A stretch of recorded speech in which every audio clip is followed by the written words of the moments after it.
jo crec que l'hem d'emmarcar en el model productiu que neix amb allò que es va dir la globalització durant els anys 90 i fins ara. Segons diuen, és el 9% del PIB mundial, és a dir, comença a ser una cosa, anava a dir, epidèmica o sistèmica, és un sector que a més és exactament la cristal·lització de tots els elements, ho dic des d'un punt de vista ciutadà, popular i veïnal, tots aquells elements absolutament negatius i fins i tot destructius que ha portat la globalització.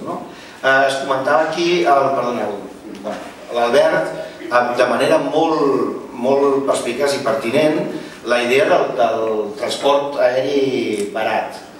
Clar, quan parlem de globalització, la primera feina que fan els partidaris de la globalització econòmica capitalista és intentar que el transport sigui barat.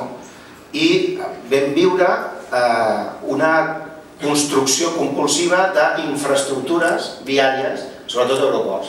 I donava la sensació, que és un dels grans miratges d'aquest sector, que era un creixement espontani. Fer aeroports era bo. Hem d'ampliar un aeroport. Ah, sí. I per què havíem d'ampliar un aeroport? Potser hauríem d'ampliar una universitat, o ampliar les escoles bressol, o ampliar els hospitals, i no els aeroports. Sempre han venut l'ampliació i el creixement i l'abaratiment com si fos espontani. Bueno, és que ara és més barat. No, és més barat perquè tant els governs com els grans poders turístics el que necessiten és que aquesta ramaderia, diguéssim, aquesta utilització dels cossos sigui constant. És a dir, tu treballes 8-10 hores a la fàbrica i quan no estàs treballant 8-10 hores a la fàbrica treballes pel sector turístic movent-te pel món. És a dir, però el teu cos i la teva vida continua sent una màquina de producció tant quan descanses com quan no descanses.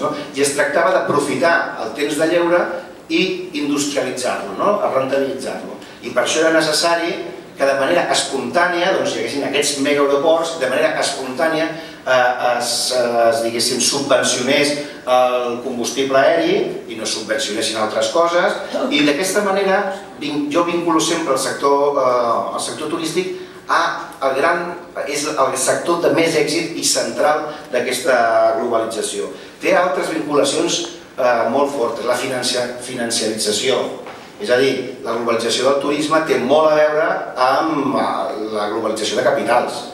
És a dir, les grans inversions en grups turístics que van des de la Ribera Maya a Barcelona, des de Venècia a Tailàndia, és possible perquè hi ha hagut aquesta gran llibertat de capitals.